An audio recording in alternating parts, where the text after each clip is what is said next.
E eu proponho que a gente fale agora de eleições municipais.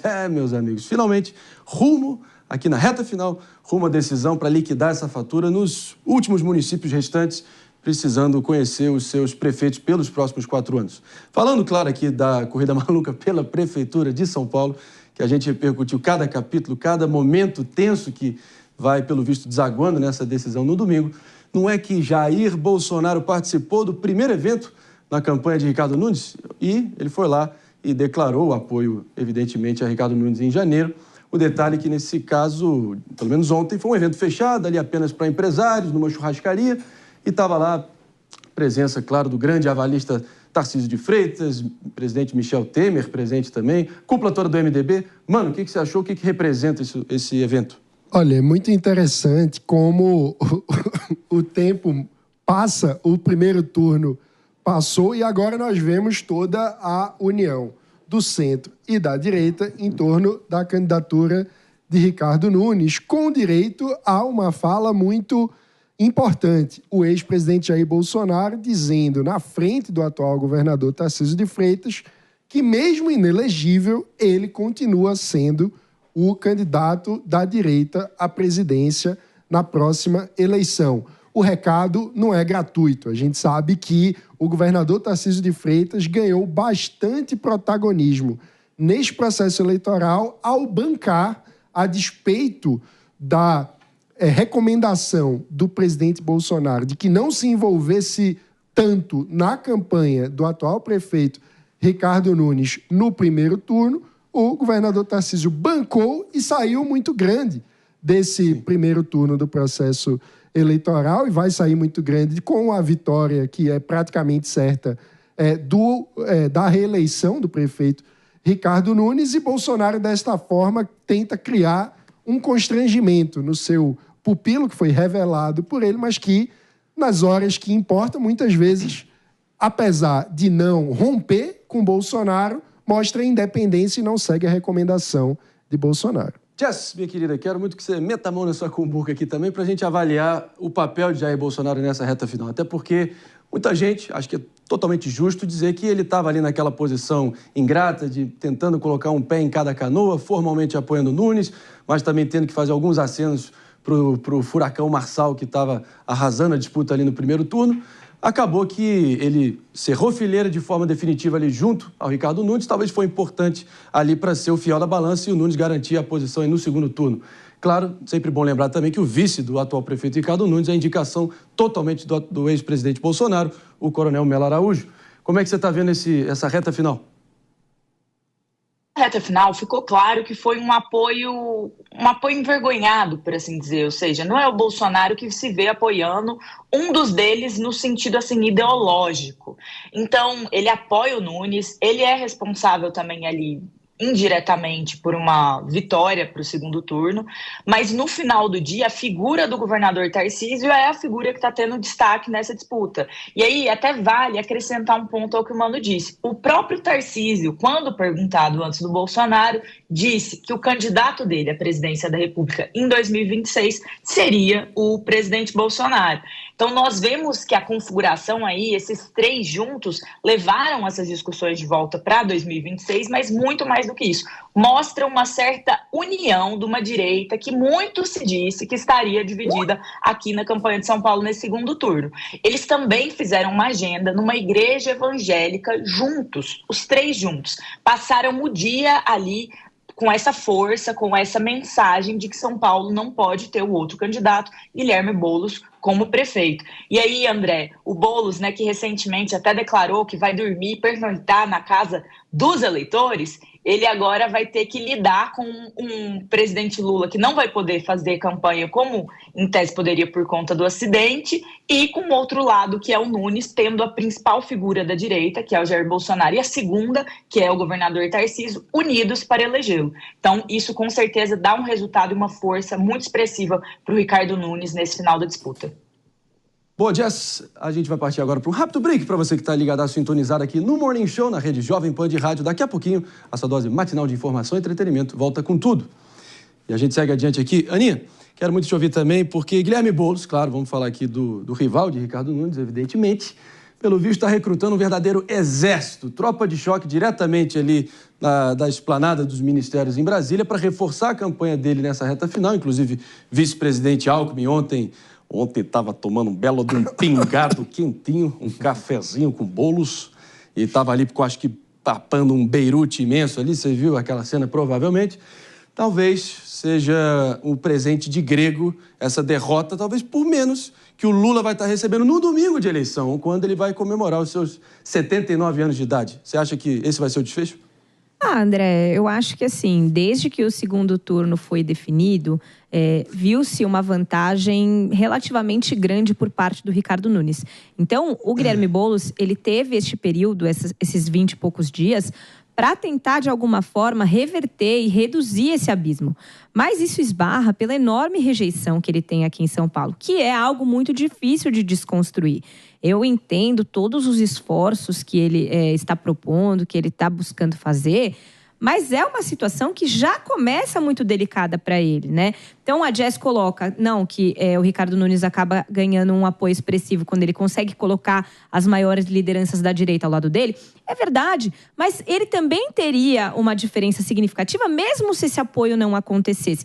Eu acho que ficou muito mais cômodo para os apoiadores estarem sentados juntos, agora que a candidatura da direita é uma só, que foi algo que não aconteceu no primeiro turno, mas o fato é que isso não tem tanto significativo nesse momento que a gente está da campanha. Por quê? Porque precisava que o Guilherme Boulos conseguisse, de alguma forma, reverter a reversão dele. Veja, ele compareceu a todos os debates, a todos rejeição. Reverter a rejeição. A rejeição, exatamente, perdão. Ele compareceu a todos os debates, ele até usou isso contra o Ricardo Nunes. Mas o fato é, o Ricardo Nunes ele só veio administrando aquilo que ele já tinha conquistado lá atrás, que era essa vantagem contra o Boulos. Meus amigos. Agora, eu acho que, pelo que tudo indica, pelo andar da carruagem, tendo essa derrota, acho que para o governo federal, a real é que é tentar, famoso aquele controle de danos, né? Reduzir os riscos, perder pela menor margem possível para tentar salvar a face, como diria ali o ditado. Mano, eu queria te ouvir também, porque isso está acendendo um grande discurso que talvez deputados ou parlamentares mais ideológicos, como é o caso de Guilherme Boulos, Manuela Dávila, Maria do Rosário, até Marcelo Freixo, no Rio de Janeiro, sempre, quando tentam alçar um voo ali para um cargo majoritário no executivo, acabam esbarrando em todo o histórico que grande parte da população já associa a eles, ou seja, uma pauta abortista, de simpatia à pauta de liberalização de drogas no país, enfim, esse progressismo social turbinado associado à esquerda. Você acha que é um dilema, assim, incontornável? É difícil porque a esquerda vive um paradoxo. Qual é? É que, para se fortalecer dentro da própria tribo, você precisa radicalizar o discurso. Então, quando alguém deseja liderar uma eleição proporcional, ou seja, a deputado federal, por exemplo, o modo de ganhar a atenção da bolha da esquerda é tentando parecer o mais de esquerda possível.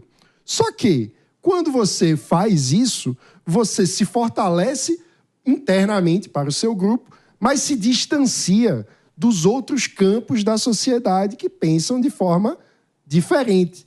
Então você acaba crescendo ao mesmo tempo que cresce a liderança interna dentro do seu grupo, cresce a rejeição para com os outros grupos. Então essa migração entre ser uma liderança que puxa votos numa eleição proporcional para se tornar um candidato majoritário viável, ou seja, numa disputa ao executivo, como prefeito, como governador, como presidente, é uma travessia que é muito difícil de ser conduzida politicamente por esses líderes. Isso também se aplica para líderes que sejam ideológicos da direita. Então, Mano, uma breve interrupção só para a gente recepcionar todo mundo que está ligadaço aqui no nosso Morning Show. Tema da vez, essa reta final da corrida maluca pela Prefeitura de São Paulo, e a gente analisando esse dilema dos candidatos da esquerda nacional, sempre tentando pleitear aí uma vaga numa prefeitura, num governo de estado, e sempre tem um teto que acabam frustrando as esperanças políticas deles, né? Eu posso passar aqui para... Concluindo, então, mano? Só concluindo, a famosa autocrítica que se fala que a esquerda precisa fazer desde 2013... continua não realizada, né? Porque, na prática, não tem como querer atrair eleitores de outros espectros políticos quando você passa 4 anos xingando todo mundo de fascista, intolerante, todos os istas possíveis, e na véspera, na eleição, durante a campanha, querer oferecer bolo e dançar ciranda. Meus queridos. Jess, minha querida, agora, e esse dilema da esquerda, hein, de tentar... Ou muda o discurso de uma vez por todas e ganha votos, quem sabe eleições, ou fica refém, aprisionado dessas pautas importadas da social-democracia europeia, que também está definhando, e também do progressismo woke extremo dos Estados Unidos, dessa pauta mais identitária, e fica perdendo uma atrás da outra. Eu acho que vale a pena a gente mencionar rapidamente aqui o caso de Cuiabá. O candidato do PT em Cuiabá, o Lúdio, se não me engano, ele tem pesquisas indicando que ele pode ganhar no segundo turno num reduto onde Bolsonaro venceu com larga vantagem. Pode ser, e ele inclusive falou, sou contra o aborto, contra a liberalização de drogas, então seguiu esse caminho. Você acha que aí tem talvez uma receita para a esquerda se escorar? Jess Peixoto. Então, André, eu acho que não. E eu acho que o Lúdio, do PT, ele é um bom exemplo disso. Por quê? Porque, embora ele tenha conseguido chegar no segundo turno, ele é um candidato com muito apoio do governo federal, tal como, para mencionar outro exemplo, eu acho que 2 exemplos são emblemáticos, Fortaleza e Cuiabá. Nessas 2 cidades, nessas 2 capitais, é PL contra PT. Só que Fortaleza, tradicionalmente, é um reduto da esquerda. O reduto, tradicionalmente, do PDT ali, que agora tem um candidato do PT no segundo turno, que é o Leitão, contra um candidato do PL, que é o André Fernandes, que é muito próximo ao Bolsonaro. Já em Cuiabá, nós temos o Abílio, que é muito próximo ao Bolsonaro, do PL, contra o Lúdio, que é do PT. E esses 2 lugares, eles estavam com uma margem grande ao PT. Então, as pesquisas indicavam uma margem grande. Isso já está mudando, André. Em Cuiabá, a última pesquisa que eu vi, inclusive, o Abílio estaria à frente do candidato do PT. E em Fortaleza tá empate, tá? Mesmo 43-43 na última pesquisa que eu dei uma olhada. E perder em Fortaleza e perder em Cuiabá, que são as capitais que eles mais estão apostando na vitória, seria desastroso. E eu acho que o ponto para isso é exatamente o que o Mano falou. A esquerda não está se comunicando bem com a população. Ela só se comunica bem, muitas vezes, infelizmente, com os militantes. Então, todo esse discurso, muitas vezes das pautas woke, das pautas que as pessoas não se importam tanto. Vamos ser sinceros, a pessoa quer emprego, a pessoa quer desenvolvimento econômico, é isso que comunica. Então, isso tem fragilizado a esquerda e dado uma margem gigante para a direita crescer em todo o país. E até um reduto como Fortaleza, que é um ano, ninguém jamais apostaria que o PL e o André Fernandes poderiam estar aí com uma certa margem à frente, estão. Então, assim, isso mostra que a autocrítica, ela agora não é mais só uma opinião que a gente está dando. Ela é urgente, senão eles vão perder muito, muito, cada vez mais. Discussão boa que com certeza vai render muitas dissertações nas faculdades aí, Brasilzão afora. Muitas discussões também nas mesas de bares aí do pessoal viciados em política, como nós todos aqui. Mas, enfim, é importante aí que essa autocrítica exista, talvez, para ter um futuro adiante. Mas,